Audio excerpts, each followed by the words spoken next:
அருட்பெருஞ்சோதி அருட்பெருஞ்சோதி தனிப்பெரும் கருணை அருட்பெருஞ்சோதி. எல்லா உயிர்களும் இன்புற்று வாழ்க, வள்ளல் மலரடி வாழ்க வாழ்க, கொல்லா விரதம் புகழ எல்லாம் ஓங்குக, நல்லோ நினைத்த நலம்பெறுக, நன்றி நினைத்த எல்லோரும் வாழ்க இசைந்து. உலக மக்களே, அறிவார்ந்த அன்பர்களே, ஆண்மநேய ஒருமைப்பாடுடைய அன்பர்களே, அருட்பெருஞ்சோதி ஆண்டவருடைய திருவிளையாடல்களுடைய பதிவுகளை பார்த்து கொண்டிருக்கிறோம். அருட்பெருஞ்சோதி ஆண்டவர் இந்த பிரபஞ்சம் தோன்றிய காலத்திலிருந்தே ஏராளமான திருவிளையாடல்கள் செய்திருந்தாலும் கூட கலியுகத்தினுடைய கடைசி திருவிளையாடல் 1823 ஆண்டு தொடங்கி 30/1/1874 இரவு 12 மணி வரையிலும் அருட்பெருஞ்சோதி ஆண்டவர் தன்னுடைய திருவிளையாடலை செய்து கொண்டிருக்கிறார். இந்த நிகழ்வுகளை எல்லாம் நமது பிள்ளை பெருமானவர்கள் அருளிய திருவொட்பாவிலிருந்து, ஒவ்வொரு திருமுறையிலிருந்தும், ஒவ்வொரு பதிகத்திலிருந்த பாடல்களிலிருந்தும் இறைவனுடைய திருவிளையாடல் எப்படியெல்லாம் நடந்தது என்பதையும், தன்னுடைய செல்வ பிள்ளையை அருட்பெருஞ்சோதி ஆண்டவர் தன்னுடைய செல்வ பிள்ளையை ஒரு தாயின் வழியாக இந்த பூலகத்துக்கு வருவிக்க செய்து எப்படியெல்லாம் திருவிளையாடல் செய்து கொண்டிருந்தார் என்பதை நாம் பார்த்து கொண்டிருக்கிறோம். ஏனென்றால் இந்த பிரபஞ்சம் தோன்றிய காலத்திலிருந்தே 4 யுகங்களிலுமே, கிரேத யுகம், திரேத யுகம், துவார யுகம், கலியுகம், 4 யுகங்களிலுமே சமயங்களும் மார்க்கங்களும் உருவாகி, அதன் பிற்காலத்தில் மதங்கள் உருவாகி, அவர்கள் கருத்துக்கு ஏற்றபடி இந்த சமயங்களையும் மதங்களையும் மார்க்கங்களையும் உருவாக்கியவர்கள். அவர்கள் கருத்துக்கு ஏற்றபடி அவர்களுடைய கர்த்தாக்களை உருவகப்படுத்தி ஆலயங்களை அமைத்து அதற்கான வழிபாட்டு முறைகளெல்லாம் அமைத்து மக்களை வழிபட செய்து விட்டார்கள். இந்த யுகங்களுக்கும் சமயங்களுக்கும் மார்க்கங்களுக்கும் மதங்களுக்கும் ஒரு கால அளவு உண்டு. அந்த கால அளவுகள் முடிந்தவுடனே யுகங்கள் முடிந்து விட்டது. இப்போ நம்ம ஒளியுகத்தில் இருந்துருக்கோம். சதுர யுகம் என்று சொல்லுவார் வல்லப்பெருமானவர்கள். மக்களுக்கென்று ஒரு மார்க்கம் வேண்டும். அதாவது கிரேத யுகத்திலே கலங்க மார்க்கம், திரேத யுகத்திலே திராவக மார்க்கம், துவார யுகத்திலே நவநீத மார்க்கம், கலியுகத்திலே பஸ்ம மார்க்கம், அதன் பிறகு தாச மார்க்கம், சர்புத்திர மார்க்கம், சக மார்க்கம், சமய மார்க்கம், இப்படி பல மார்க்கங்கள் உருவாகிவிட்டன. இந்த மார்க்கங்கள் எல்லாம் முடிந்த பிறகு உலக மக்களுக்கென்று ஒரு தனி மார்க்கம் வேண்டும் என்பதற்காக அருட்பெருஞ்சோதி ஆண்டவர் சுத்த சன்மார்க்கத்தை நிறுவி அதை தன் மகன் கையில் ஒப்படைப்பதற்காகத்தான் ஒரு தாயின் வழியாக இந்த பூலகத்திற்கு வருவிக்க செய்தார். ஆன்ற சன்மார்க்கம் அணிபெற என்னைத்தான் ஈன்று அமுதளித்த இனிய நற்றாயே என்று கூறுவார். ஆக வல்லப்பமானவர்கள் என்ன நோக்கத்திற்காக இந்த பூலோகத்திற்கு வருவிக்க உற்றார் என்பதை நாம் தெளிவாக காண முடிகிறது. அதோடு மட்டுமல்ல, அகத்தை கருத்து புறத்தை வெடுத்திருந்த உலக அனைவரையும் சகத்தை திருத்தி சன்மார்க்கத்தை அடைவித்திட அவரும் இகத்தே பரத்தை எல்லாம் பெற்று மகிழ்ந்திடுவதற்கென்றே என்னை உகத்தே இறைவன் வருவிக்க உற்றேன், அருளை பெற்றேனே என்று கூறுகிறார். ஆக வில்லப்பமானவர்கள் எந்த நோக்கத்திற்காக இந்த பூலகத்திற்கு வருவிக்க உற்றார் என்பதை நாம் தெளிவாக காண முடிகிறது. இப்போ இறைவன் தன் மகனை வருவிக்க உற்ற பிறகு 1ஆம் ஆண்டிலிருந்து 8 ஆண்டுகள் வரையிலும் எந்த விதமான அருளையும் கொடுக்கவில்லை, எந்த விதமான காட்சியும் கொடுக்கவில்லை. காரணம், இந்த 51 ஆண்டுகளையும் 1823 ஆண்டில் தொடங்கிய திருவிளையாடல் 1874 ஆண்டுகள் வரையில் நடந்த 51 ஆண்டுகளையும் 8 பிரித்து தன் மகனுக்கு அருளை கொடுத்து கொண்டிருக்கிறார். ஆக வருவிக்க உற்ற 8 ஆண்டுகள் வரையிலும் எந்த விதமான பலனையும் பெற முடியாமல் நமது பிள்ளை பெருமான் அவர்கள் ஒரு மனநிலையில் இல்லாமல், மனம் ஒரு நிலையில் இல்லாமல் இருந்து கொண்டிருக்கிறார். அப்போ 9வது ஆண்டு தொடக்கத்தில் 2வது 8 தொடக்கம் 9வது ஆண்டு. 9வது ஆண்டில் தன் மகன் முன் தோன்றி, மகனே நீ என்னால் வருவிக்க உற்றவன் என்ற நிலையை கூறிவிட்டு, இதனால் ஞானத்தை பெறுவாய் என்று சொல்லி அருளை எல்லாம் முன்பருவம் பின்பருவம் காட்டி அருளுவேன் என்று சொல்லி மறைந்து விடுகிறார். ஆக இறைவனால் வருவிக்க உற்றன் என்ற நிலை அவருக்கு தெரிகிறது. வெளியே சொல்லவும் முடியாது. ஞானம் பிறக்கிறது, அதன் மூலம் பாடல்கள் உருவாகிறது. திருவருள் முறையீடு 1ஆம் திருமுறையிலிருந்து நாம் பார்த்து கொண்டிருக்கிறோம். திருவருள் முறையீடு மொத்தம் 232 பாடல்களை கொண்டது. ஒவ்வொரு பாடலிலும் இறைவனை எப்படி வணங்குகிறார், எப்படி முறையீடு செய்கிறார், இந்த பிரபஞ்சத்தில் நடந்த உண்மைகளை எல்லாம் எப்படி கூறுகிறார், ஒவ்வொரு பாடலிலும் இறைவன் எப்படிப்பட்டவர் என்பதையும் இந்த சமயங்களும் மதங்களும் மார்க்கங்களும் சூழ்ந்திருந்த காலகட்டங்களில் இவர் இருந்து கொண்டிருந்ததனால் இவரும் சமயங்களும் மதங்கள் மார்க்கங்கள் சொல்லப்பட்ட நெறிகளை பின்பற்றி கொண்டு அதன் வழியிலே நடந்து கொண்டிருக்கிறார். திருநீர் பூசுவதும், உத்திராட்ச மாலை அணிந்து கொள்வதும், திருவொற்றியூரிலே போய் தியாகராஜ பெருமானை வழிபடுவதும், திருமலை வாயிலே மாசிலாமணியை வழிபடுவதும், திருவெள்ளித்தாயத்திலே வழிபடுவதும் இந்த நிலையில் வழிபட்டுக் கொண்டிருக்கிறார். காரணம், இவரை அறியாமலேயே சரியை, கிரியை, யோகம் என்ற 12 நிலைகளை கடந்து கொண்டிருக்கிறார்.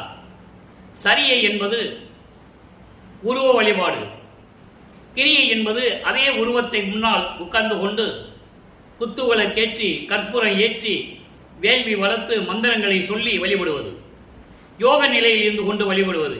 இப்படி ஒவ்வொன்றுக்கும் 4 நிலைகள் இருக்கிறது. இவரை அறியாமலேயே 12 நிலைகளை கடந்து கொண்டிருக்கிறார் என்பதை விட தன்னுடைய தந்தை அருட்பெருஞ்சாண்டவர் கடத்தி கொண்டிருக்கிறார் என்பது அவருக்கு தெரியாது. அப்போ அருட்பெருஞ்சாண்டவர் என்ன யாருன்னு தெரியாது, சுத்த சன்மார்க்கம் இருக்குது, அப்போ அவருக்கு தெரியாது. மறைப்பு நிலையில் இருந்து கொண்டிருக்கிறார். நல்லா புரிஞ்சுக்கணும் நீங்க. அவரும் சமயங்கள் இருந்து தானே வந்தாரு, அதனால நம்மளும் அங்கிருந்து தான் போகணும்னு நீங்க தயவு செஞ்சு நினைக்கூடாது. அதன் நிலையை தான் நீங்க நம்ம பார்க்க போறோம், தெளிவா பார்க்க போறோம். அப்போ இந்த நிலைகளில் இருந்து கொண்டிருக்கும் போது இறைவனை எப்படி வழிபடுகிறார், முறையீடு செய்கிறார் என்பதை பார்க்க போகிறோம். நல்லா கவனிங்க. திருவள்ளுவர் முறையீடு இன்னைக்கு 146வது பாடல்.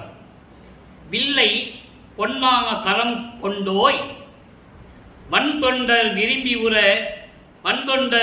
உற கல்லை பொன்னாக்கி செங்கல்லை பொன்னாக்கி கொடுத்தோய் நின் பாதம் கருத்தில் வையார் புல்லை பொன்னாங்குள்ளும் புல்லர்கள் பால் நின்று சென்று பொன்னாக வல்லை பொன்னார் புயா என்பார். இஃது என் சொல் வானர்களே, என் சொல் வானர்களே. இது பாடல். பாடல் புரியாவிட்டால் கூட இறைவன் கொடுத்த விளக்கம் எளிமையாக இருக்கும். அன்பர்களை, நான் ஏற்கனவே கூறியது போல 4 ஆண்டுகள் திருவள்ளுப்பாவை பற்றி நான் யூடியூபில் பேசிக் கொண்டிருக்கிறேன். தினமும் 1 மணி நேரமாக பேசிக் கொண்டிருக்கிறேன். காரணம், மக்களிடம் திருவள்ளுப்பாவை கொண்டு சேர்க்க வேண்டும் என்ற ஒரே நோக்கத்திற்காகத்தான். நான் தமிழ் இலக்கணம் இலக்கியவன் படித்தவன் அல்ல, இறைவன் கொடுத்த விளக்கம் எனக்கு. ஆக அந்த நிலையிலிருந்து கொண்டு நான் விளக்கம் கொடுத்து கொண்டிருக்கிறேன். காரணம், எப்படியாவது திருவள்ளுப்பாவினுடைய நிலையை மக்களிடம் சேர்க்க வேண்டும். வல்லற்பெருமானுடைய இறைநிலையை, அவர் அருட்பெருஞ்சாண்டவர் மகன் என்ற நிலையை, இந்த பூலோகத்திற்கு வருவதற்கு முன்னாலேயே விண்ணுலகத்தில் எப்படி இருந்தார் என்ற நிலையை உலக மக்களுக்கு தெரியப்படுத்த வேண்டும். அதை அவரே ஒவ்வொரு பாடலில் கூறியிருக்கிறார். அதை நாம் பார்த்து கொண்டிருக்கிறோம். இப்போ இந்த பாடலுடைய விளக்கம் பாருங்க. அதாவது, வில்லை பொன்கரத்தால் ஏந்திய இறைவனே. அது எந்த வில் என்றால், இமயமலையை வில்லாக வளைத்து அந்த வில்லை கையிலே ஏந்தி கொண்டிருக்கிறார். இமயமலையை வில்லாக வளைத்து தன் கையிலே ஏந்தி கொண்டிருக்கின்ற இறைவனே, முன்னாளில் சுந்தரனுக்காக, அதான் வன் தொண்டர் என்று சொல்லுகிறார். இன் தொண்டர் பசியார கச்சூரின் மனைதோறும் இறக்க நடை கொள்ளும் பதம், இறக்க நடை கொள்ளும் பதம் என்று சொல்லுவார். சுந்தரனுக்காக அவர் செங்கலை பொன்னாக்கி கொடுத்தவர். அதான் சொல்றாரு, மண் தொண்டர் விண்புற செங்கல்லை பொன்னாக்கி கொடுத்தோய். இறைவனுடைய திருவிளையாடலை கூறுகிறார், சிவபெருமானுடைய திருவிளையாடலை கூறுகிறார். அப்போ சிவபெருமான் தான் இறைவன் என்ற நிலையில் இருந்து கொண்டு சமயங்களிலும் மதங்களிலும் மார்க்கங்களிலும் இருந்த அந்த நெறிகளை பின்பற்றி கொண்டிருந்த போது சிவபெருமான் தான் இறைவன் என்ற நிலையை அவர் மனதில் வைத்துக் கொண்டு இதை கூறிக்கொண்டிருக்கிறார். நல்லா நீங்க கவனிக்கணும். அதன் பிறகு அருட்பெருஞ்சாண்டவர் தான் இறைவன் சொல்லுவாரு. இவங்கெல்லாம் சைவ சமயத்தினுடைய தலைவர்கள் என்று சொல்லுவார். அதனுடைய விளக்கத்தை இன்னைக்கு நம்ம பார்க்க போறோம். நல்லா கவனிச்சுக்கிட்டே வரணும். அப்போ சுந்தரனுக்காக செங்கலை கூட அவர் விருப்பத்திற்கு ஏற்றபடி செங்கலை பொன்னாகி காட்டியவர். உன்னுடைய திருவடியை மனதில் வைத்து வணங்காதவர்கள் புல்லை பொன்னாக்குவேன் என்று சொல்லும் தீயவர்களிடம் சென்று அவர்களிடம் பணம் கேட்டு பெறுவதற்காக அவர்களை பொன் போன்ற தோள்களை உடையவர்கள் என்று புகழ்ந்து பேசுவார்கள் உலகியலில் இருக்கின்றவர்கள். நல்லா கவனிக்கணும். ஒருத்தர்கிட்ட போய் பொருள் வாங்கணும்னா அவனை புகழ்ந்து பேசுறது. அதாவது, புல்லை கூட பொன்னாக்குவேன். நீ சுந்தரனுக்காக செங்கலை பொன்னாக்கி கொடுத்தாய். ஆனால் அந்த உலகியலில் இருக்கின்றவர்கள் ஒரு புல்லை வைத்துக் கொண்டு இதை பொன்னாக்கி காட்டுகிறேன், தங்கமாக்கி காட்டுகிறேன் என்று சொல்ல தீயவர்களிடம் போய் சொல்லி என்று சொல்லுகின்ற தீயவர்களும் கேட்டு பணம் கேட்டு நிற்பார்கள். அப்போ அவங்களை புகழ்ந்து கொள்வார்கள். அப்பதான் நம்ம பணம் கொடுப்பான். பொன் போன்று அழகான தோள்களை உடைய வீரமுடையவனே என்று சொல்லி புகழ்ந்து பேசி பணம் பெறுவதற்காக நாடகம் ஆடுவார்கள். அப்போ என்று புகழ்ந்து பேசுவார்கள். இது என் சொல், இது என்ன வார்த்தை, இது ஒரு வாழ்க்கையா? வானர்களே, குரங்குகளே, குரங்கு போன்று மனம் கொண்ட மனிதர்களே, மனம் குரங்கு போன்று தாவிக்கொண்டிருக்க மனத்தை பெற்றுக் கொண்டிருக்கின்ற உள்ளத்தை பெற்றுக் கொண்டிருக்கின்ற மனிதர்களே, இது என்னது? இது எப்படிப்பட்ட செயல்? இது தேவையா என்று கூறுகிறார். அதாவது, இறைவா, இப்படியெல்லாம் போய் சொல்கின்றவர்களை பணம் பெறுவதற்காக போய் வேண்டிக் கொண்டிருக்கிறார்கள். ஆனால் நான் உண்மையிலே உன்னை வேண்டிக் கொண்டிருக்கிறேன், உண்மையிலே உன்னை நான் வேண்டிக் கொண்டிருக்கிறேன், உன்னை நம்பிக்கொண்டிருக்கிறேன், விரைவில் வந்து எனக்கு அருள்வாயாக என்று சொல்லி முறையீடு செய்கிறார். தன்னுடைய முறையீடை சொல்லும் போது இறைவனுடைய திருவிளையாடலை சொல்லி, அதன் பிறகு உலக மக்களுடைய நிலைகளை சொல்லி, இப்படிப்பட்ட நிலையில் இருக்கின்றார்கள், நான் உன்னையே நம்பிக்கொண்டிருக்கிறேன், உன்னால் நான் வருவிக்க உற்றவன், அதனால் எனக்கு விரைவில் வந்து அருள்வாயாக என்று சொல்லி இந்த பாடலை நமக்கு அருளி இருக்கிறார்கள். இப்போ நிலைகள் மாறுகிறது. 9வது ஆண்டிலிருந்து 16 ஆண்டுகளுக்குள் என்ன நடந்தது? 13வது ஆண்டு தொடக்கத்தில் ஞானம் பிறக்கிறது. அதன் பிறகு திருவொற்றியூர் செல்லுகிறார். மனம் இவரை திருவிட்டு போ சொல்லுது. திருவொற்றியூருக்கு போ, நம்ம போகலாம் வா என்று கூப்பிடுது மனம்.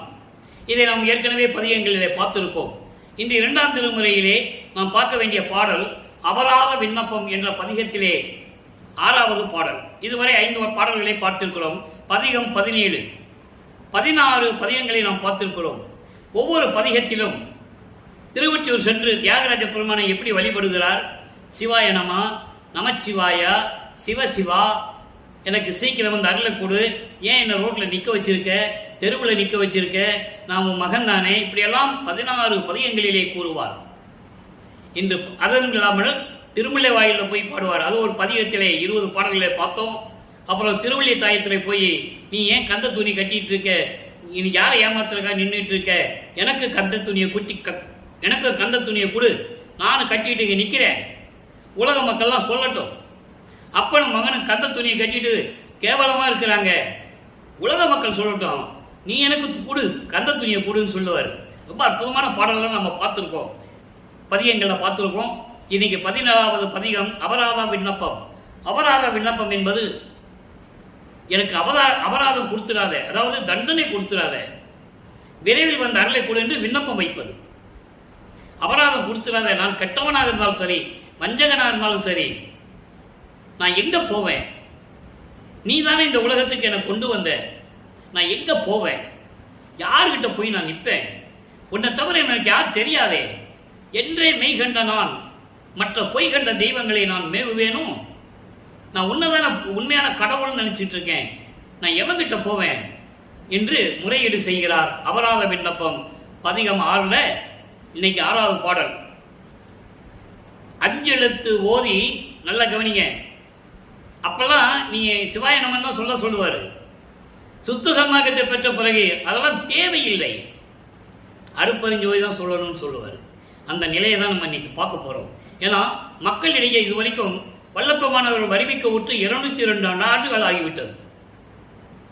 வல்லப்பமானுடைய இறைநிலையை, அவர் எப்படி படிப்படியாக இறைவனுடைய அருளை பெற்றார் என்ற நிலையை உலக மக்களிடம் யாருமே சொல்லவில்லை என்பதுதான் வேதனைய விஷயம். ஒரு ஆள் கூட சொல்லலை.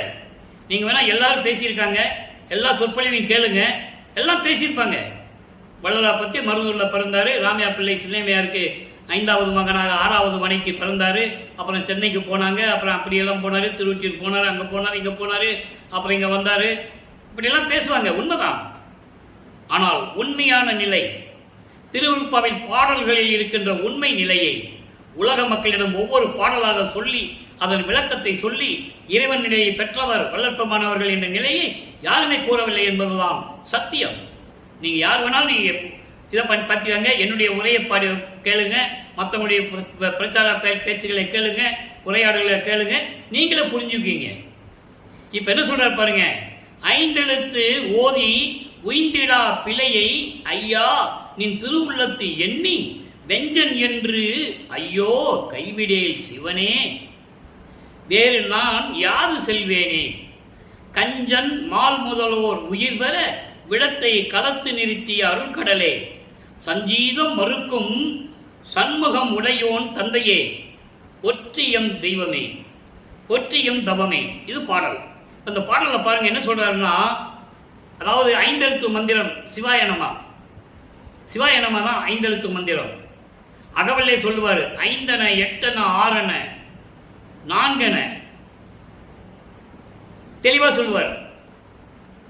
வேதங்கள் ஓதும் மந்திரம் சொல்லுவார். ஆக ஐந்தன என்பது சிவாயனமா தான் ஐந்தன. நமச்சிவாயம் தான் அதுக்கப்புறம் மாறி திரும்பி வந்தது நமச்சிவாயம் சொல்லி.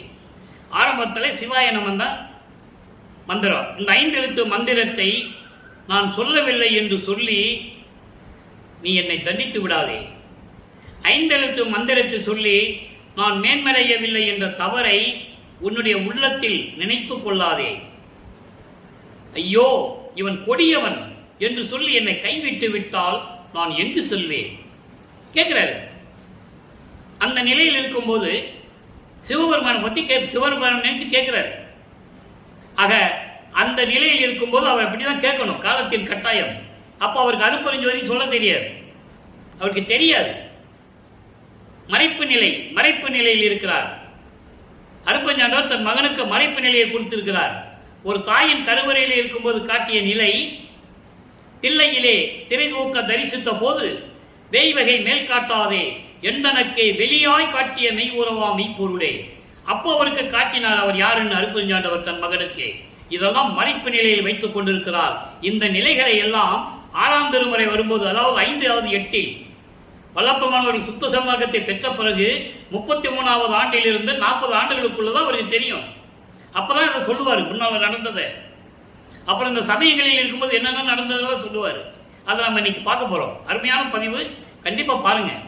அப்போ இந்த நிலையில் இருக்கும்போது என்னை கைவிட்டு விட்டால் நான் எங்கே செல்வேன்?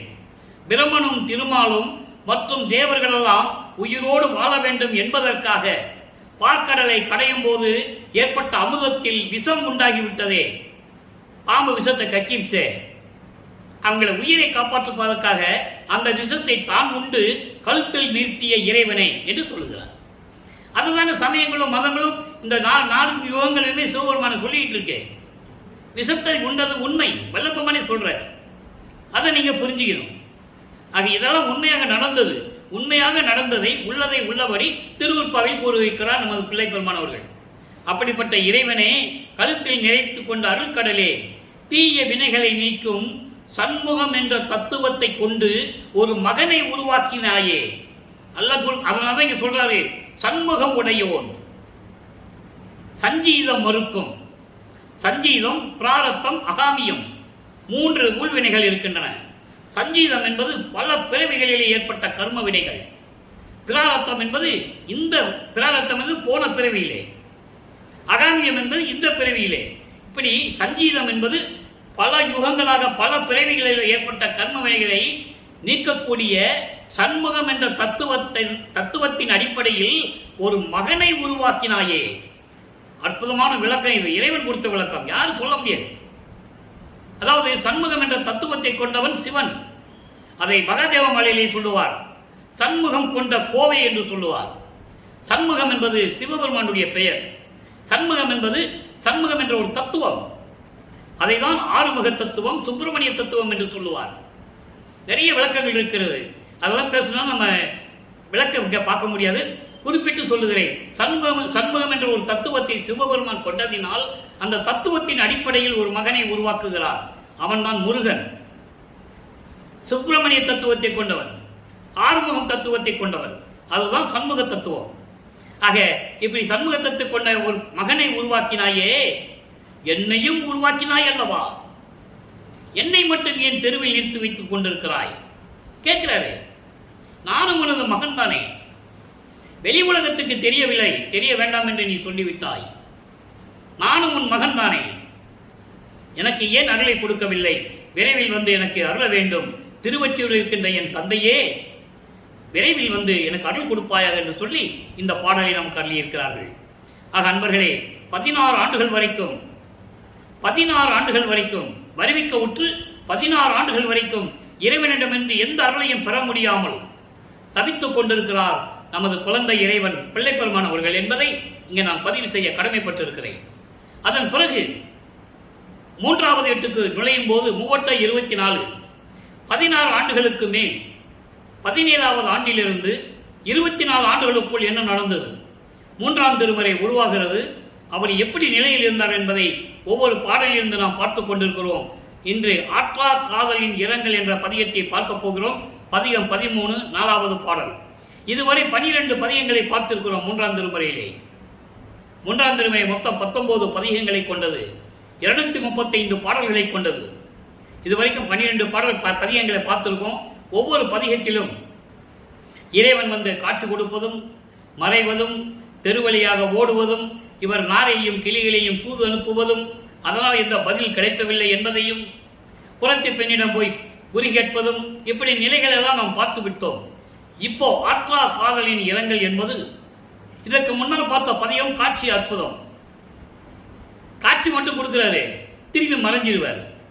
அப்போ அந்த நிலையை சகித்துக் கொள்ள முடியாமல் காட்சி கொடுக்கின்ற இறைவன் தன்னிடம் வந்து சேரவில்லையே என்ற நிலையில் இருந்து கொண்டு தன்னை மனைவியாகவும் இறைவனை கணவனாகவும் வர்ணனை செய்து தன் தோழியிடம் சகியே என்று சொல்லுவார். சகி என்பார் தோழி. தன் தோழியிடம் எப்படி கூறியிருக்கிறார் என்பதை தான் ஒவ்வொரு பாடலிருந்து பார்த்து கொண்டிருக்கிறோம். தோழியிடம் கூறுவது போல உலக மக்களுக்கு தெரிவிக்கிறார். அதான் ரொம்ப முக்கியம், அதான் மைய கருத்து. தன்னுடைய நிலையை ஒரு தோழியிடம் சொல்வது போல உலக மக்களுக்கு தெரிவிக்கிறார். ஏனென்றால் காதலை சொல்லும் போது தன்னை பெண்ணாக உருவப்படுத்தி ஒரு பெண்ணிடம் சொல்லுவது போல இருந்தால்தான் அதனுடைய இன்பம் தெரியும் என்பதற்காக தன்னை அப்படி வர்ணனை செய்து கூறியிருக்கிறார். நம்ம பார்க்க போறோம், நல்லா கவனிங்க. ஆரா அமுதாய் அன்புடையோருக்கு அகத்துள் இணைக்கும் அற்புதனார், தீரா வினையும் தீர்த்தருளும் தெய்வ மருந்தார், சிற்றவையார் பாரார் புகழும் திருவொற்றி பரமர் தமது தோல் அணைய தாரார் இன்னும். கட்டிக்க வரலையாம், தன்னை உடம்போட சேர்த்து கட்டிக்கிறதுக்கு கட்டி அணைத்துக் கொள்ள இன்னும் வரலையாம். இன்னும் என் செய்கேன் சகியே இனி நான் சகியேனே, இனிமேல் என்னால் பொறுத்துக்கொள்ள முடியாது. நல்லா பாருங்க, 24 ஆண்டுகள் வரைக்கும் அவர் பட்ட கஷ்டங்கள் துன்பங்கள் கொஞ்சம் நஞ்சம் கிடையாது. மெய்யருள் வியப்பிலே சொல்லுவார், 12 ஆண்டு தொடங்கி இற்றைய பகல் வரை நான் பட்ட பாடு, இந்த படியில் பட்ட பாடு, படின்னா இந்த பூலோகத்தில் பட்ட பாடு, அதை நினைச்சா கல்லு கூட கரையும் இரும்பு கூட உருகுன்னு சொல்லுவார். அற்புதமாக இருக்கும். ஆக அந்த நிலையிலிருந்து கொண்டு சொல்றாரு பாருங்க, ஆரா அமுதாய் என்பது அகம் புறம் புறப்புறம் புறம் புறப்புறம், அகம் அகப்புறம் புறம் புறப்புறம். இது அண்டங்களிலும் உண்டு பிண்டங்களிலும் உண்டு. ஆக இப்படி அண்டங்களிலும் பிண்டங்களிலும் அமுது போன்று இருக்கின்ற இறைவனே, பிண்டங்களில் இருக்கின்றது முதல்ல அகம் என்பது ஆன்மா, அகப்புறம் என்பது ஜீவன், புறம் என்பது ஐம்பொறிகள் கண் காது மூக்கு வாய்மை, புறப்புறம் என்பது அந்த கரணங்கள் மனம் சித்தி புத்தி அகங்காரம். இது பிண்டங்கள் இருக்கிறது. ஆக பிண்டங்களிலும் இறைவன் இருக்கிறான். அண்டங்களிலே அகம் என்பது அக்கினி, அகப்புறம் என்பது சூரியன், புறம் என்பது சந்திரன், புறப்புறம் என்பது நட்சத்திரங்கள். ஆக அண்டங்களையும் பிண்டங்களிலேயும் அமுது போன்று இருக்கின்ற இறைவனே, அன்புடையோருக்கு அகத்துள் இணைக்கும் அற்புதனார், உன்னை அன்பாக வணங்கக்கூடியவர்களின் உள்ளத்தில் இருக்கின்ற இன்பமாக இருந்து கொண்டிருக்கின்ற அற்புதமான இறைவனை, தீரா வினையும் தீர்த்தருளும் தெய்வம் மருந்தார், தீராத வினைகளை கூட நோய்களை கூட தீர்க்கக்கூடிய மருந்தாக இருந்து கொண்டிருக்கின்ற இறைவன், சிற்றவையில் இருந்து கொண்டிருக்கிற இறைவன், உலகமெல்லாம் போற்றக்கூடிய இறைவன், திருவொற்றியூரிலே இருக்கின்ற இறைவன் என்னை வந்து கட்டி அணைத்துக் கொள்ள இன்னும் வரவில்லை. அற்புதம். அதாவது காட்சி அனுபவத்தில் அடுத்த பிறகு இது பதிவாது. அதில் வந்து காட்சி கொடுக்கிறாரு, போயிடுறாரு, மறைஞ்சிறாரு.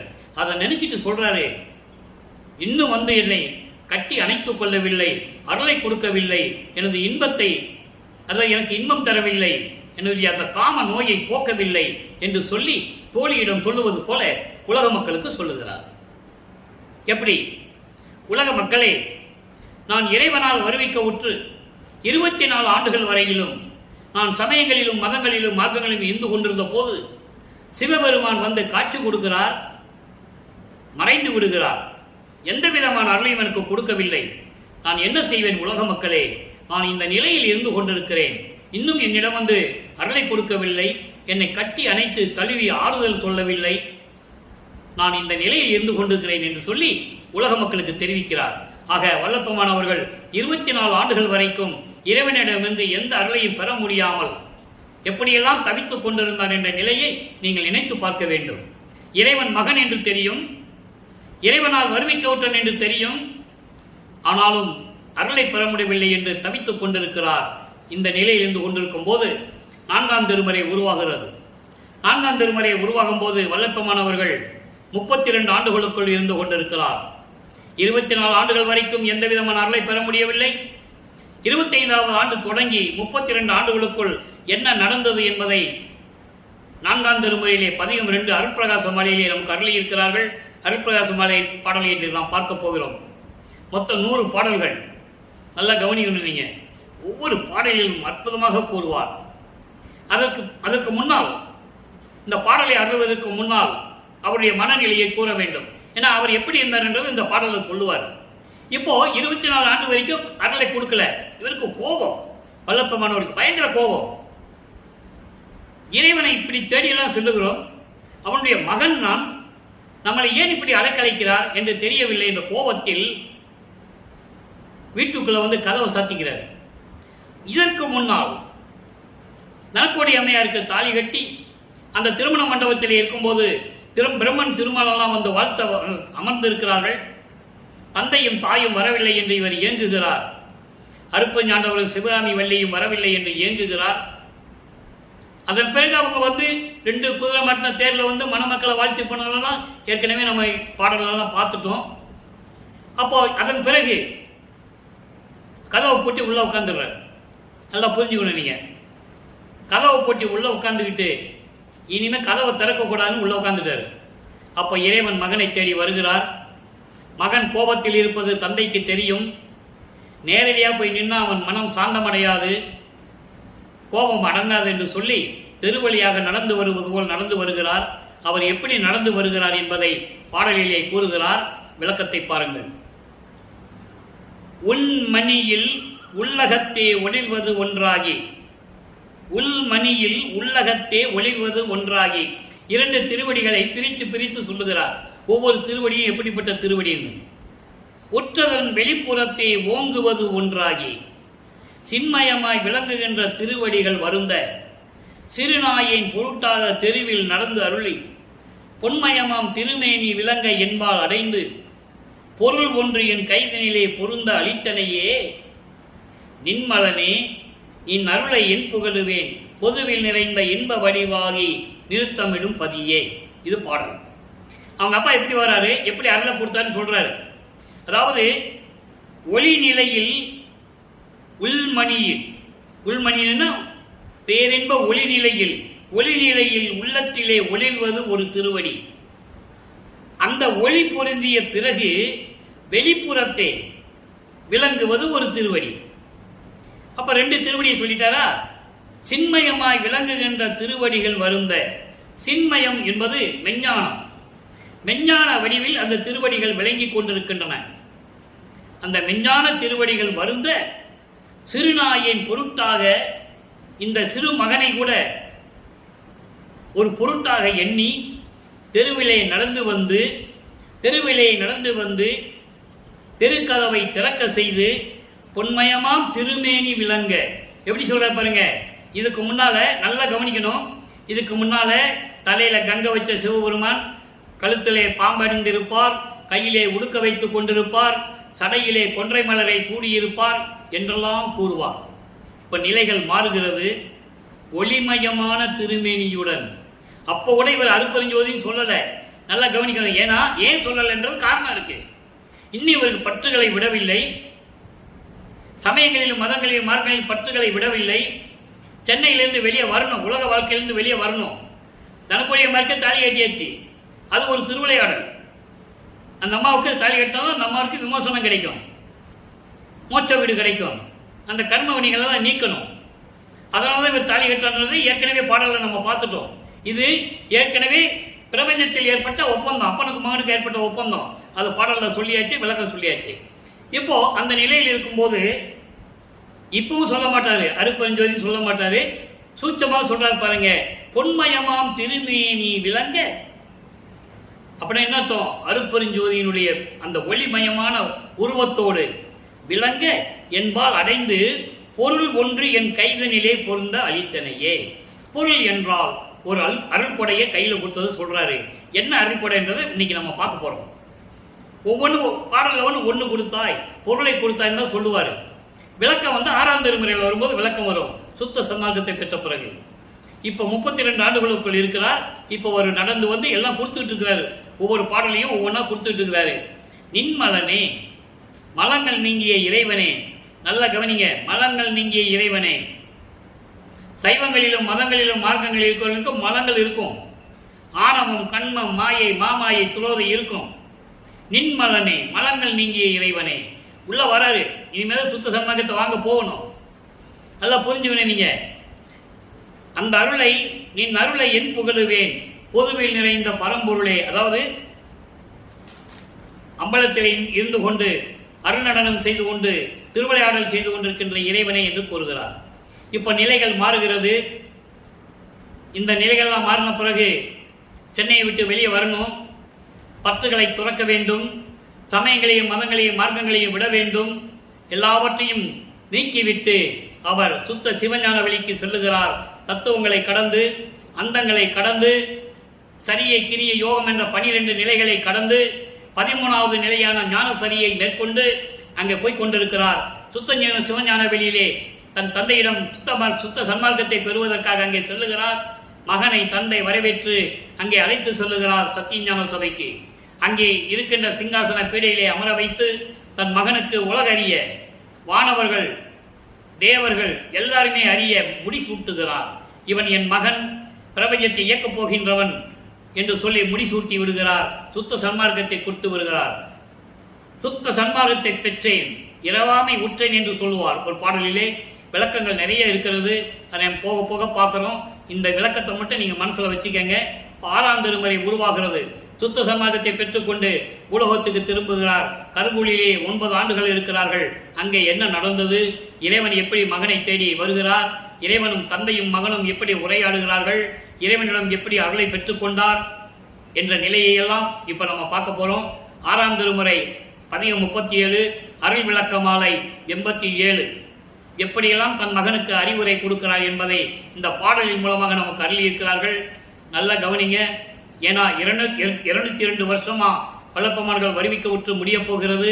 அவர் இறைவனாகி கிட்டத்தட்ட 154 ஆண்டுகள், கிட்டத்தட்ட 152 ஆண்டுகள் முடிய போகிறது.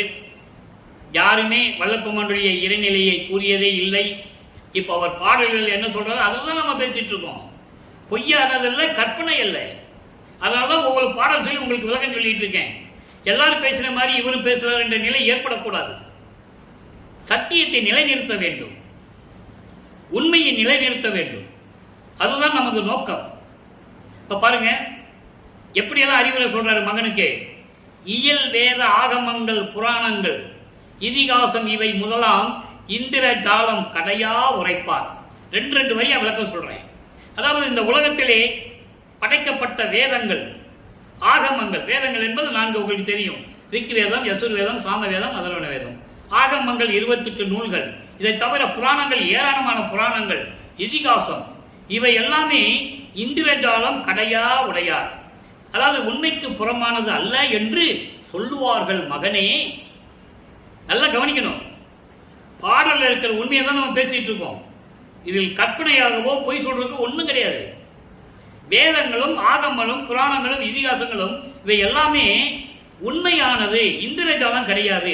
ஜாலம் என்றால் வித்தை காட்டுறது, வேடிக்கை காட்டுறது, பொய்யானது, அப்படிலாம் கிடையாது என்று சொல்லுவார்கள். உண்மைக்கு புறமானது அல்ல, எல்லாமே உண்மை, பொய்யில்லை என்று சொல்லுவார்கள் மகனே. மயல் ஒரு நூல் மாத்திரம்தான் சாலம் என அறிந்தார். மகனே சொல்றாரு. அதாவது மாயையும் மயக்கங்களையும் கொண்ட நூல்கள் தான் வேடிக்கை காட்டுகின்ற, வித்தை காட்டுகின்ற, முரண்பாடுகள் இருக்கின்ற நூல்கள் என்று சொல்லுவார்கள். மகனே, அதை நீ நம்பாதே. தெளிவா சொல்றாரு, அதை நம்பாதே, எல்லாமே பொய். நூல் அனைத்தும் சாலம் என அறிய. நீ என்ன செய்யணும்? எல்லாமே பொய் தான், எல்லாம் வித்தை காட்டுறது, குரங்கு வித்தை காட்டுறது, வேடிக்கை காட்டுறது, எல்லாமே உண்மைக்கு புறம்பானது என்று நீ அறிந்து கொள்ள வேண்டும் மகனே. உரையாடல் நடக்கும்போது பேசிட்டு இருக்கங்க என்று அறிய, செயல் அனைத்தும் அருள் ஒளியால் காண்க என எனக்கே திருவுள்ளம் பற்றிய ஞான தேசிகாமணியே. எல்லா செயல்களும் உண்மையானது என்று எப்படி நீ அறிவாய் என்றால் அருள் ஒளியால். அருள் ஒளியால் என்பது அருட்பெருஞ்சோதியினுடைய ஒளியால் நீ கண்டுகொள், உண்மையை கண்டுகொள் என்று திருவுள்ளம் பற்றிய எனது ஞான தேசிகாமணியே, என் சத்குருநாதனே என்று சொல்லுகிறார். இந்த அருள் ஒளியால் என்பது அனுபவ மாலையில் ஒரு பாடலை சொல்வார். இன்னும் நமக்கு அதுக்குள்ள வரல, இனிமே வரப்போறோம். வழக்கமானவர்கள் 33வது ஆண்டிலிருந்து 40 ஆண்டுகளுக்குள் இருக்கிறார்.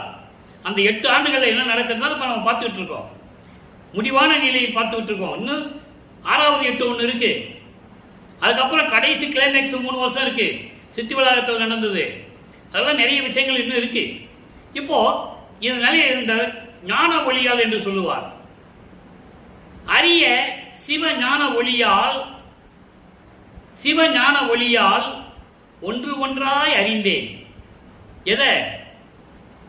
ஞானத்தை. சரியே கிரிய யோக ஞானம். இந்த 12 நிலையில முதலில் சொல்லிடுவார். சரிய நிலை 4ம், ஒரு கிரிய நிலை 4ம், அப்புறம் கிரிய நிலை 4ம், சரிய நிலை 4ம், யோக நிலை 4ம், தனி யோக நிலை 4ம் ஒன்று ஒன்றாய் அறிந்தேன். அதன் பிறகு உரிய சுத்த சிவ ஞான அருள் ஒளியால் ஞானத்தை ஒன்று ஒன்றாய் அறிந்தேன் என்று சொல்லுவார். அதெல்லாம் பாடல் விளக்கங்கள் நிறைய இருக்கிறது. நமக்கு நேரம் தான் பத்த சொல்றதுக்கு, எத்தனை மணி நேரம் வேணாலும் பேசலாம். நீங்க 50 நிமிஷம், ஒரு 58 59 நிமிஷம் பேசலாம்னு சொல்லி தயவு செய்து பார்க்காம விட்டுறாதீங்க. அவ்வளவு விளக்கங்கள் இருக்குது, இன்னும் நிறைய இருக்கு. நான் சுருக்கி சொல்லிட்டு இருக்கேன் உங்களுக்கு. ஆக அப்படி அருள் ஒளியால், இந்த அருள் ஒளியிட்டு இந்த விளக்கம் கொடுத்தேன் நான். அனுபவமலையில் ஒரு இடத்துல சொல்லுவார் அதை. இந்த அருள் ஒளியால் காண்க என எனக்கே திருவுள்ளம் பற்றிய ஞான தேசிகாமணியே, என் சத்குருநாதனே, அயலறியா அறிவுடையார் எல்லோரும் போற்ற ஆடுகின்ற அரசே. உலக விடயங்களை மண்ணாசை பெண்ணாசை பொன்னாசை நீக்கிறவென்றா வணங்கும்படி நீ திருவிளையாடல் செய்து கொண்டிருக்கின்ற இறைவனே, என் அலங்கள் அணிந்து அருளே. அலங்கள் என்பது பாடல்கள், விண்ணப்பங்கள், முறையீடுகள் எல்லாமே, எல்லாம் ஏற்றுக்கொண்டு எனக்கு அருள வேண்டும் என்று சொல்லுகிறார். இப்போ பற்றை அறுத்தல், பற்றறுக்கணும். பற்ற அறுத்தாலும் சுத்த சமார்க்கத்தை பெற்று இங்க கொண்டு நிலையா இருக்க முடியும். 66வது பதியம் பற்று அறுத்தல், 11வது பாடல் எண்ணிக்கை. பாருங்க எப்படி சொல்றாருன்னு நீங்க புரிஞ்சுக்கணும். தெய்வங்கள் பல பல சிந்தை செய்வாரும், சேர்கதி பல பல செப்புகின்றாரும், பொய் வந்த கலை பல பல புகன்றிடுவாரும், பொய் சமயம் ஆதியை மெச்சுகின்றாரும், மெய் வந்த திருவருள் விளக்கம் ஒன்று இலார், மேல் விளைவு அறிகிறர் வீண் கழிக்கின்றார், எய் வந்த துன்ப ஒழித்து அவருக்கு அறிவு அருள்வீர், என்னை பள்ளி எழுப்பி மெய் இன்பம் தந்தீரே. இப்ப அருள் விளக்கம் மலை சீக்கிரமா எனக்கு அருளை கொடுன்னு சொல்லிட்டாரு. அப்பா மகனை பேசிட்டு இருக்கும்போது இதெல்லாம் நீ பார்த்துக்கப்பா, எல்லாமே இந்திரஜாலம் உடையது, எல்லாமே வித்த காட்டுற நூல்கள், எதுவுமே உண்மை கிடையாது, எல்லாமே இப்படிதான் சொல்லுவாங்க, நீ அருள் வழியால் இதெல்லாம் பொய்ன்னு நீ தெரிஞ்சுக்கோ, உண்மையை புரிஞ்சுக்கோ என்று சொல்லுவார். இப்ப இவர் சொல்றாரு உலக மக்களுக்கு எப்படி, அதாவது பல பல தெய்வங்கள் என்று சிந்தை செய்வாரும், நினைச்சுக்கிட்டு இருக்கிறவங்க, சேர்கதி பல பல செப்புகின்றாரும், இந்த சிறு தெய்வங்கள் இருக்கிறதே அருப்பஞ்சாண்டவரை தவிர இவர்களெல்லாம் பல பல தெய்வங்கள் என்று உலகின்ற செப்புகின்றவர்களும், இவங்களை வணங்கினா பல பல கதிகளை அடையலாம், அதாவது மோட்சத்தை அடையலாம், அருளை அடையலாம், செல்வங்களை அடையலாம், இப்படி பல சொல்லுகின்றவர்களும், பொய் வந்த கலை பல புகன்றிடுவாரும், கலை என்றால் நூல்கள், அதான் ஆகமங்கள், வேதங்கள், புராணங்கள், இதிகாசங்கள், இவைகள் எல்லாம் பொய் சொல்லுகின்றது. பொய் சமயம் ஆதியை மெச்சுகின்றாரும், பொய்யான சமயங்கள், மதங்கள், மார்க்கங்களை மெச்சுகின்றவர்களும். டோட்டலா சொல்றாரு, மொத்தமா. இதெல்லாம் யார் சொன்னது? அதனாலதான் இவரெல்லாம் பிடிக்காம இறைவன் சொல்றதுன்னு தெரியாம கோர்ட்டுக்கு போனது. அது அது அது 1863 நடந்தது, 6வது 8ல் நடந்தது. அதை நம்ம பின்னால பார்க்க போறோம். ஏற்கனவே நான் சொல்லியிருக்கேன், தர்மசாலையை கட்டினது 67, 69 கோர்ட்டுக்கு போனது. அதுக்கப்புறம் 72ல் 70 ஆரம்பிச்சு 72ல் 1872 சபையை கட்டினது. இதெல்லாம் இனிமேல் நம்ம இறுதியாக பார்க்க போறோம். அதுக்கு முன்னாலேயே இதை சொல்றாரு. இதனாலதான் இவங்க கோர்ட்டுக்கு போனது. நல்லா புரிஞ்சுக்கணும் நீங்க. அப்போ இந்த மாதிரிலாம் இருக்கின்றவர்கள் ஒன்றிலார். அவங்களுக்கெல்லாம் ஒன்றும் தெரியாது, விளக்கம் தெரியாது. திருவருள் விளக்கம் ஒன்றிலார். திருவருள் விளக்கமே அவங்களுக்கு தெரியாது. அதான் ஒரு இடத்துல சொல்லுவாரு, உண்மையான பிரபஞ்சத்தின் உண்மையான நிலைகளை கூறுகின்றவர்கள் மலமற்றவர்களாக இருக்க வேண்டும். எல்லாருமே எழுதியவர்கள் எல்லாம் மலத்தோடு எழுதியவர்கள். நல்ல தெளிவா சொல்லுவார். அப்ப இந்த நிலையில் இருக்கின்றார்கள். அதனால் வருகின்ற மேல் விளைவுகளை எல்லாம், இதனால் வருகின்ற விளைவுகள் அவங்களுக்கு தெரியாது. வீண் பொழுது கழிக்கின்றார்கள்.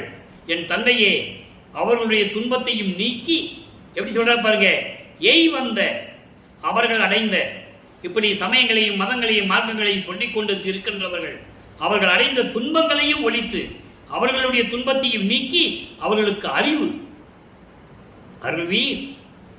அவருக்கு நீ அறிவு கொடுக்கணும், அவங்களுடைய அறியாமையை நீக்கணும். என்னை பள்ளி எழுப்பி இன்பம் தந்தீரே, என்னை அறியாமையிலிருந்து நீக்கி எனக்கு இன்பத்தை கொடுத்தீரே என்று சொல்லுகிறார். அடுத்த பாடல் பாருங்க, பிரிவு ஆற்றாமை. இந்த பிரிவு ஆற்றாமை என்பது ஏற்கனவே நிறைய விளக்கங்கள் கொடுத்துருக்கேன். அதாவது தந்தை வராரு, தந்தையும் மகனும் நல்லா பேசிக்கிறாங்க. திடீர்னு தந்தை என்ன சொல்றாரு, எப்பா எனக்கு நேரம் வந்துச்சு, நான் போறேன்னு விண்ணுலகத்துக்கு போயிடுவாரு. இவர் இங்க தனியா இருக்கிறாரு. அப்ப அவர் சொல்றாரு, நீ வந்துட்டு போயிடுற, கேட்டா உன் உள்ளத்துல தான் இருக்கேன், நீ கூப்பிடும் போது நான் வரேன்ல, எதுக்கு நீ இப்படியெல்லாம் அவசப்படுற அப்படின்னு சொல்ற. நிரந்தரமா எப்ப எங்கட இருப்ப? இங்க பாரு, இனிமேல் நம்ம பிரிவுகளாம் சகித்துக் கொள்ள முடியாது, உன்னுடைய பிரிவை என்னால் சகித்துக் கொள்ள முடியாது என்று சொல்லுவது போல இந்த பாடலை நமக்கு அருளி இருக்கிறார்கள். பாடல் நல்லா கவிங்க. மாயையால் கலங்கி வருந்திய போதும், எப்போ மாயால் வழங்கினாரே? சமயங்களிலும் மதங்களிலும் மார்க்கங்களில் இருக்கும்போது மாயைகளையும் மயக்கங்களையும் மேற்கொண்டு நான் கலங்கி இருந்த போதும், 32 ஆண்டுகள் வரைக்கும், உன்னால் வருவிக்கவுற்ற 32 ஆண்டுகள் வரைக்கும் நான் வருந்தியது போதும். வள்ளல் உந்தனையே மதித்து உன் சாயால் பிறரை பார்த்தனே அல்லால் தலைவா வேறு நான் எண்ணியது உண்டோ? நான் சமயங்களிலும் மதங்களிலும் இருந்தபோது கூட உன் சாயலில் தான் எல்லாரையும் நான் பார்த்தேன், உன்னை வணங்கினேன், உன் சாயலில் தான் நான் எல்லோரையும் பார்த்தேன். வேற யாரையாவது நான் பார்த்தது உண்டா? வேற ஏதாவது நான் சொல்லியது உண்டா உன்னிடம்? வேறு ஏதாவது நான் எண்ணியது உண்டா? நினைத்து கூட பார்க்கவில்லை நான். அதோடு மட்டுமல்ல, சொல்றார் பாருங்க, தூய பொற்பாதம் அறிய நான் அறியேன். உன்னுடைய திருவடிகளை பார்ப்பதற்காகவே எனக்கு அந்த அறிவு இல்லை. அந்த நிலையில் நான் இருந்து கொண்டிருந்த போது துயர் இனி சிறிதும் இங்கு ஆற்றேன். இங்கு என்பது இந்த பூலோகத்தில். இனிமே இந்த பூலோகத்தில் நீ வர்றது போறது, என்னை தனியாக விட்டுட்டு போறது, நான் பிரிஞ்சு இருக்கிறது போதுண்டா சாமி. எங்க அப்பா 32 வருஷம் நான் பிரிஞ்சு இருந்தேன்ல, இனிமா நான் பிரிஞ்சு இருக்கணும். எப்படி கேட்கிறா பாருங்க, இன்னுமா நான் பிரிஞ்சு இருக்கணும், என் கூட இருக்கக்கூடாதா? துயர் ஆற்றே. இனிமேல் இந்த துன்பத்தில் இந்த பூலோகத்தில் பட முடியாது. திண்ணமே என்பது அருளோடு விளங்கக்கூடிய அருள் வல்லமை படைத்த எனது இறைவனே, அருட்பெருஞ்சோதியே, என் தந்தையே, உன்மேல் ஆணை, உன் மீது சத்தியம், என்னை தெளிவித்து காப்பது உன் கடன். என் உள்ளத்தை தெளிவிக்க செய்ய கலக்கத்தில் இருக்கிறேன், வருத்தத்தில் இருக்கிறேன். இப்ப நீ என்ன பண்ணுவையோ ஏது பண்ணுவையோ எனக்கு தெரியல. எப்ப வந்து என்னோட நிரந்தரமா கலந்து கொள்வேன் என்று எனக்கு தெரியவில்லை என்று சொல்லுகிறார். அதுக்கு அர்த்தம் பாருங்க, மகனை பார்த்த உடனே, இப்படியெல்லாம் மகன் சொன்ன உடனே, என்னை தெளிவித்து காப்பது உன் கடனை என்று சொன்ன பிறகு மகனை பார்க்க உடனே வருகிறார். அதை மக்களிடம் சொல்லுகிறார். பாருங்க, ஆனந்த அனுபவம் என்ற பதிகத்திலே 5வது பாடல்ல சொல்றாரு. மகனை பார்க்க வராரு. கண்டேன், பார்த்தேன், என் தந்தையை பார்த்தேன், கண்டேன், கழித்தேன், என் தந்தையை கண்டேன். நான் சொன்ன உடனே, இனிமே உன்னால பிரிஞ்சு இருக்க முடியாது என்னால் நான் வருத்தப்பட்டு சொன்ன உடனே என் தந்தை வந்து விட்டார். என் தந்தையை கண்டேன், கழித்தேன், அவ்வளவு மகிழ்ச்சியா இருந்தேன், கருணையை திருவமுதம் உண்டேன். என் தந்தையிடமிருந்து கருணை என்கின்ற ஒரு அருள் அமுதத்தை உண்டேன். உயர்நிலை மேல் ஓங்குகின்றேன். நான் அந்த இறைநிலையில் இருந்து கொண்டு விளங்கிக் கொண்டிருக்கிறேன். கொண்டேன் அழியா திருவுருவம். அழியா திருவுருவம் உத்தேகம், சுத்த தேகம், புரண தேகம், ஞான தேகம், 3 தேகத்தை பெற்றுக்கொண்டு அழியாத நிலையில் இருக்கின்றேன். எஞ்ஞான்றும் இந்த பிரபஞ்சமே அழிந்தாலும் சரி, எந்த நிலையிலும் எவ்வுலகத்திலும் நான் அழியாத திருவுருவத்துடன் விளங்கிக் கொண்டிருக்கிறேன். அழியா சிற்றம்பலத்தன் யாம். சிற்றம்பலத்திலே நான் விளங்கிக் கொண்டிருக்கிறேன். என் தந்தை எனக்கு கொடுத்திருக்கிறார் என்று சொல்லி இந்த பாடலை எழுதியிருக்கிறார்கள். அதோடு மட்டுமல்ல, அடுத்து சிவப்புண்ணிய பேரு. சிவப்புண்ணியம் என்பது, இங்கே சிவம் என்பது ஏற்கனவே சொல்லியிருக்கேன். சிவன் வேறு, சிவம் வேறு. அருப்பஞ்சாண்டோடைய புண்ணிய பேரு, அதை பெற்ற பேர் என்னென்று 2வது பாடல். நல்ல கவனிங்க, தெளிவா சொல்லுவார். மக்கள்கிட்ட யார் சொல்லல, அதான் விஷயமே. அவர் சோறு போட சொன்னார், ஒண்ணுதான் சொன்னாங்க. அவரை பத்தி யார் சொல்றது? சோறு போட சொன்னது உண்மை, அது ஜீவகாருண்ய ஒழுக்கத்தில் வந்துடும். சோறு மட்டுமா போட சொன்னாரு? பிணியை நீக்க சொன்னாரு. பிணியோடு இருக்கிறவன் எப்படி சோறு சாப்பிடுவான்? அப்ப அவனுக்கு என்ன பண்ணணும்? முதல்ல பிணியை நீக்கணும். பிணியை நீக்கிட்டு அவனுக்கு சோறு போடணும். இப்ப சபைகள் நிறைய நடத்துறாங்க, அன்னதானம் பண்றாங்க, சபையில் சோறு போடுறாங்க, உண்மை. பசியாற்றுறாங்க, பெரிய விஷயம், பரபாக்கியம், அது பரஜீவகாருண்யம். அதே நேரத்தில் ஒரு பிணியோடு ஒருத்தன் செல்லுகிறான். அங்கே எனக்கு பிணியை தீர்த்துக் கொள்ளுங்கள் என்று கேட்கும்போது அவர்கள் பிணியை தீர்க்க வேண்டும். இல்லப்பா, நான் சோறு மட்டும் தான் இங்க போடுவேன், என்ன சோறு சாப்பிட்டு போன்னு சொல்லக்கூடாது. அதனால தான் சொல்லுகிறார் ஜீவகாருண்ய ஒழுக்கத்தில். இன்னும் ஜீவகாருண்ய ஒழுக்கம் நான் பதிவு பண்ணல, கடைசியில் பண்ணுவேன். பாருங்க, அற்புதமா இருக்கும். 51 பதிவங்கள் இருக்கிறது ஜீவகாருண்ய ஒழுக்கம். அதை பின்னால பண்ணுவோம், அப்ப நீங்க தெரிஞ்சுக்கலாம். நீங்க பாருங்க, மதத்திலே, சமய வழக்கிலே, மாயை மருட்டிலே, இருட்டிலே, மறவா கதத்திலே மனதை வைத்து வீண் பொழுது கழிக்கின்றார் கழிக்க. யார? உலக மக்களை சொல்றாரு. இந்த சமயங்களிலும் மதங்களிலும் மார்க்கங்களில் ஈடுபட்டு கொண்டு, அந்த வலையிலே சிக்கிக்கொண்டு, அறியாமையிலே இருந்து கொண்டு, மறக்க முடியாத அந்த நினைவிலே, கோபத்திலே, கதம் என்றால் கோபம், அடக்க முடியாத கோபத்திலே இருந்து கொண்டு, மனதை அதில் வைத்துக் கொண்டு வீண் பொழுது கழித்துக் கொண்டிருக்கின்ற உலக மக்கள் கழித்துக் கொண்டிருக்க, நான் மட்டும் என்ன செஞ்சேன் சொல்ற பாருங்க. இப்படி எல்லாம் இருந்துட்டு இருக்காங்க. ஆனா நான் உன் பூம்பதத்திலே மனதை வைத்தனன். உலக மக்கள் எதுல மனசு வச்சாங்க? சமயங்களிலும் மதங்களிலும் மார்க்கங்களிலும் மனசு வச்சு, அந்த அதில் சிக்கிக்கொண்டு, துன்பப்பட்டு, அறியாமையில் இருந்து கொண்டு, கடும் கோபத்திலே இருந்து கொண்டு, அதுல மனசை செலுத்தி வீண் பொழுது கழிச்சுக்கிட்டு இருக்க, நான் மட்டும் உன் பூபாதத்தில், உன்னுடைய அருளுடைய திருவடியிலே மனதை வைத்தனன். நீயும் பரிந்து என்னை அழிவிலா நல்ல பதத்திலே வைத்தாய். நீயும் என்னை விரும்பி நல்ல வாழ்வில், பதம் என்பது ஒரு இருப்பிடம். அப்படின்னா என்னப்பா? மரணமில்லா பெருவாழ்வில் என்னை வைத்தாய். அதான் அழிவில்லா நல்ல பதம் என்று சொல்லுகிறார். மரணமில்லா பெருவாழ்வில் என்னை வைத்தாய், எனக்கு இது போதும், பண்ணிய தவம் பலித்ததுவே. இது ஏன் சொல்றாருன்னா, உலக மக்களே, நீங்க சுத்த சன்மார்க்கத்துக்கு வாருங்கள். இந்த மதங்களையும் சமங்களையும் மார்க்கங்களையும் விட்டுவிட்டு சுத்த சன்மார்க்கத்திற்கு வந்துவிட்டால், இறைவனுடைய திருவடியை நீ நினைத்துக் கொண்டால், மகாமந்திரத்தை சொன்னால், அருப்பெருஞ்சோதி அருப்பெருஞ்சோதி தனிப்பெருங்கண்ணி அருப்பெருஞ்சோதி என்ற மகாமந்திரத்தை சொன்னால் உங்களுக்கு மரணமில்லா பெருவாழ்வு கிடைக்கும் என்று சொல்லுகிறார். அதான் ஞானசரியில 1வது பாடலிலே சொல்லுவார், நினைந்து நினைந்து, உணர்ந்து உணர்ந்து, நெகிழ்ந்து நெகிழ்ந்து, அன்பு நிறைந்து நிறைந்து, ஊற்றலும் கண்ணீரதனால் உடம்பு நனைந்து நனைந்து, அருளமுதே நன்னிதியே ஞான நடத்தரசே என்னுரைமை நாயகனே என்று வனைந்து வனைந்து ஏத்துதனமாம் வம்பின் உலகிலே மரணமில்லா பெருவாழ்வில் வாழ்ந்திடலாம் கண்டேன். எப்படி இறைவனை வணங்க சொல்றாரு? வாங்க வாங்க வாங்கன்றாரு. வம்பின்னு சொல்றாரு. வாங்க வாங்க வாங்க வாங்க, மரணமில்லா பெருவாழ்வு வாங்கிக்கங்க வாங்கன்னு சொல்றாரு. அதான் இங்க சொல்றாரு. அவங்கெல்லாம் அப்படி இருக்காங்க, நீங்க நிம்மதி இருக்க வேண்டாம், சுத்த சமயத்து வாங்க, மரணமில்லா பெருவாழ்வு வாங்கிக்கங்கன்னு சொல்றாரு. அடுத்து அந்த 10 ஒரு பதியத்தில் சொல்றாரு பாருங்க. அவர் பெற்றுக்கொண்ட அருளை சொல்லுகிறார். கவனிச்சுட்டே வாங்க, நேரம் போயிட்டு இருக்கு. இப்பயே 50 நிமிஷம் ஆயிடுச்சு. துரிய பாதம் அடைந்த பெரும் சத்தர்களும் சுத்தர்களும் முத்தர்களும் துணிந்து சொல்லுவதற்கு அரிய பதம் எனக்கு அளித்தான். யாரும் இறைவனுடைய திருவடியை பார்க்க முடியல, துரிய நிலைக்கு சென்றவங்க கூட பார்க்க முடியல. அதுக்கப்புறம் நிறைய நிலைகள் இருக்கு, துரியாதீதம் இருக்கு, நிறைய நிலைகள் இருக்கு, நிறைய வெளிகள் இருக்கு. யாரும் அங்கே போக முடியல. துரிய நிலையில் இருந்திருக்கின்ற இந்த முத்தர்கள், முத்தி அடைஞ்சவங்க, சமாதியானவங்க, ஜீவ சமாதியானவங்க, இவங்க கூட இறைவனுடைய திருவடியை பற்றி சொல்ல முடியல. அப்படிப்பட்ட திருவடியை எனக்கு அளித்தான். யாரு? எனக்கு அளித்தான். அம்பலத்தில் ஆடுகின்றான். அங்கே திருச்சிற்றம்பலத்திலே திருவிளையாடல் செய்து கொண்டிருக்கிற இறைவன் அவனுடைய திருவடியை எனக்கு காட்டினான். அதோடு மட்டுமல்ல, மருள் பெரும் சோதனை எனது மட்டுமல்லாமல் மனம் கருணை வைத்து மன்றில் அருப்பெருஞ்சோதியை பெருமான் அருள் அமுதம் எனக்கு அளித்தான். அதாவது மருள் மாயை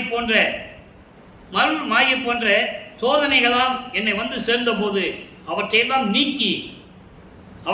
நீக்கி அங்கே சத்தியஞான சபையிலே அருப்பெருஞ்சோதி பெருமான் எனக்கு அருள் அமுதம் எனக்கு அளித்தான். அருளம் என்பது சுத்த சன்மார்க்கம். சுத்த சன்மார்க்கத்தை எனக்கு கொடுத்தான்னு சொல்லிட்டாரா? இப்போ சன்மார்க்க நிலை என்னன்னு சொல்லணும் உலக மக்களுக்கு. சன்மார்க்கனா என்ன? அந்த நிலையை ஒரு பதியத்திலே கூறியிருக்கிறார். நீங்க 6வது பாடலை பார்க்கிறோம். புல் ஒழுக்கம் எல்லாம் புனரிடை போய் ஒழிக. புல் ஒழுக்கம் என்பது சமயங்களும் மதங்களும் மார்க்கங்களும் கடலுக்குள்ள போய் அழிஞ்சிடணும், ஒழிக. நல்வொழுக்கம் ஒன்றே நலம் பெறுக. நல்வொழுக்கம் சுத்த சன்மார்க்க நெறிகள் தெளிவா சொல்லிட்டாரு. புல் ஒழுக்கம் என்பது சமயங்களும் மதங்களும் மார்க்கங்களில் ஒழுக்கங்கள், அதெல்லாம் கடல்ல போய் ஒழிஞ்சிடணும். நல்வொழுக்கம் ஒன்றே நலம் பெறுக. சுத்த சன்மார்க்க நெறியிலே இந்த பூலோகத்தில் வாழ வேண்டும். இல் ஒழிக்கில் செத்தார்கள் எல்லாம். இல் ஒழிக்கில் என்பது இல்லற வாழ்வில், உலகியல் வாழ்வில் செத்தவர் எல்லாம் திரும்ப எழுந்து மனம் ஒத்தவராய் வாழ்க உவந்து. இதை ஏன் சொன்னாரே? சுத்த சன்மார்க்கத்தை தெரியாதவர்கள் உலக வாழ்க்கையில் இருந்து கொண்டு இறந்து விட்டார்கள். அவர்களுக்கு சுத்த சன்மார்க்கம் எப்படி கொடுக்கணும்? அவங்களை திருப்பி எடுத்து கொண்டு வரணும். அதனால் சொன்னார், செத்தவர்களை எழுப்ப வேண்டும் என்று சொன்னார். செத்தவர்கள் என்பது செத்த பணத்தை எழுப்புறது அல்ல. நல்லா புரிஞ்சுக்கணும். நீங்க இறந்தவர்கள் என்று சொல்லுவார், செத்தவர் இறந்தவர் என்று ஒண்ணுதானே, ஆனா வித்தியாசம் இருக்கு. செத்தவர்கள் என்பது சுத்த சன்மார்க்கத்தை தெரிந்து கொண்டு அதை பின்பற்றாமல் இறந்து போனவர்கள். இறந்து போனவர்கள் என்பது சுத்த சன்மார்க்கத்தை பற்றி தெரியாமல் இருப்பது. இவர்களெல்லாம் எழுப்பி கொண்டு வந்து திருப்பி சுத்த சன்மார்க்கத்தை கொடுத்து அவர்கள் இந்த உலகத்திலே சந்தோஷமாக சமரசமாக வாழ வேண்டும் என்பதற்காக செத்தவர்களை எழுப்ப வேண்டும் என்றால் சுத்த சன்மார்க்கத்தில் இருக்க வேண்டும் என்ற நிலையை இந்த பாடலிலே சுத்த சன்மார்க்க நிலையை கூறியிருக்கிறார். அகவல்ல கூட ஒரு பாடலில் சொல்லுவாரு. அதாவது செத்தவர்கள் எழுக என சொல்லி ஆங்கு எழுப்பிட அத்திரள் எனக்கு அருள் பெருஞ்சோதி. அத்தகைய எனக்கு அருள் அருப்பெருஞ்சோதி.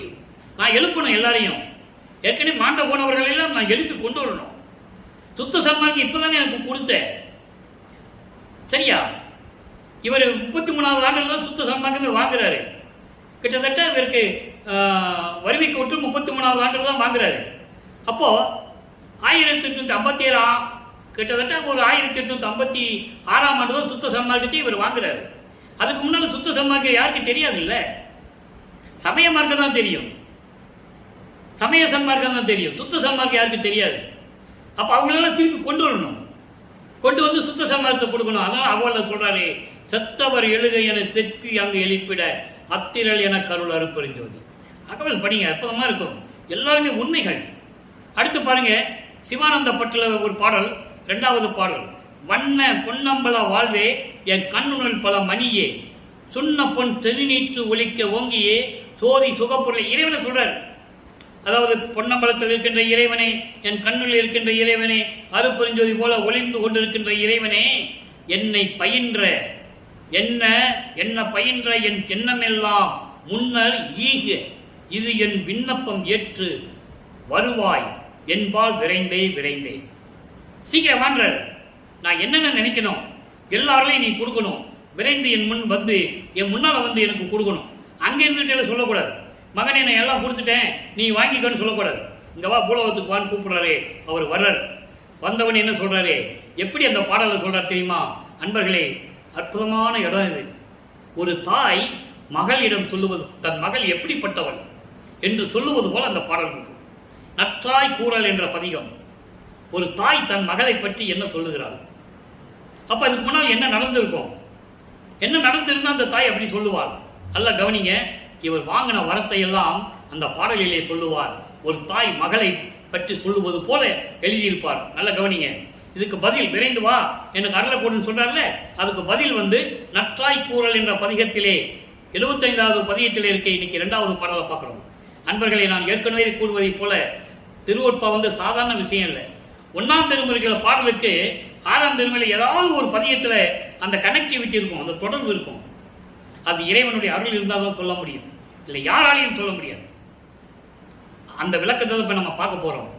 அந்த பாட்டில் சொன்னாரு, விரைந்து வான்னு சொன்னாரு, வந்துட்டாரு. அப்ப என்ன நடந்தது? ஒரு தாய் ஒரு மகளை பற்றி சொல்லுவது போல அந்த பாடல். மயங்கினேன் எனினும் வல்லலே உன்னை நான் மறப்பேனோ கனவினும் என்றார். அப்படின்னா என்ன அர்த்தம்? வல்லப்பெருமான் சொல்றாரு, நான் சமயங்களிலும் மதங்களிலும் மார்க்கங்களிலும் இருந்தாலும் கூட, அங்க மயக்கத்தில் நான் இருந்தாலும் கூட, கடவுளே உன்னை நான் மறப்பேனா, கனவினும் நான் மறக்க மாட்டேன். ஒரு தாய் மகளை பற்றி சொல்வது போல இந்த பாடல். நல்லா புரிஞ்சுக்கணும் நீங்க. இப்ப நான் சொல்றது உங்களுக்கு புரியும். என்னடா இது தாய் என்றாரு மகள் என்றாரு அப்படின்னு உங்களுக்கு குழப்பம் வந்துடக்கூடாது. அவர் பெற்றதை ஒரு தாய் சொல்வது போல, மகளை பற்றி தாய் சொல்வது போல எழுதியிருக்கிறார். வேற ஒன்றும் இல்லை. உயங்கினேன் உன்னை மறந்திடில் ஐயோ உயிர் தரியாது எனக்கு என்றார் தாய் சொல்றார். அப்ப அதனுடைய விளக்கம் என்ன? அதாவது நான் வருந்தினேன் என்றாலும் கூட, துன்பப்பட்டேன் என்றாலும் கூட, உன்னை மறந்து விட்டால் ஐயோ இந்த உயிர் இருக்காதே, என்னிடம் உயிர் இருக்காதே, என்னிடம் என் நேரமும் உன்னை பற்றி தான் நினைத்துக் கொண்டிருக்கிறேன் என்று இறைவனிடம் சொல்லுகிறார். அதை ஒரு தாய் மகள் சொல்லுவது போல சொல்லுகிறார். வேற ஒன்றும் இல்லை. அடுத்து பாருங்க, கயங்கினேன் கயங்கா வண்ணம் நின் கருணை கடல் அமுது அளித்து அருள் என்றான். இவர் சொல்றாரு இறைவனிடம், விரைந்து வான்னு சொன்னாரு, வந்துட்டாரு. ஐயா நான் ஏற்கனவே சோர்வா இருக்கிறேன், நான் கடந்து துன்பப்பட்டு இத்தனை வருஷம் வரைக்கும் நான் துன்பப்பட்டதான் மிச்சம், நான் சோர்வோடு இருக்கிறேன் என்று சொல்லும்போது, கயங்காதே மகனே என்று சொல்லி கருணை கடல் அமுது, கருணை கடல் போன்ற அமுது எனக்கு கொடுத்து என்னை நீ காப்பாயாக என்று சொல்லுகிறார். அததான் மகள் சொல்லுவது போல, இவர் ஒரு தாய் சொல்லுவது போல, மகளிடம் சொல்வது போல இதை அருளியிருக்கிறார்கள். அதான் சொல்றாரு, கயங்கினேன் கயங்கா வண்ணம் நின் கருணை கடல் அமுது அளித்து அருள் என்றான். ஒரு தாய் மகள் எப்படியெல்லாம் சொன்னான்னு சொல்லி உலக மக்களுக்கு சொல்லுவது போல இவர் சொல்றாரு. இவர் என்ன சொல்றாரு? நான் இத்தனை வருஷம் இருந்துட்டேன், துன்பப்பட்டுட்டேன், இனிமே வேண்டாம் அப்பனே எனக்கு அருளை கொடு என்று சொல்லுகிறார். இதான் அந்த வரியுடைய விளக்கம். அடுத்து பாருங்க, வயங்கும் சிற்சபையில் வரதனே என்றார். அங்கே திருச்சிற்றம்பலத்திலே சிற்சபையிலே விளங்கிக் கொண்டிருக்கின்ற அருள் வல்லமை படைத்த இறைவனே என்று கூறுகிறார். வரத்தினால் நான் பெற்ற மகளே, நான் வரத்தினால் பெற்ற மகள் இப்படியெல்லாம் கூறுகிறாள் என்று சொல்லுவது போல இந்த பாடலை நமக்கு அருளி இருக்கிறார்கள்.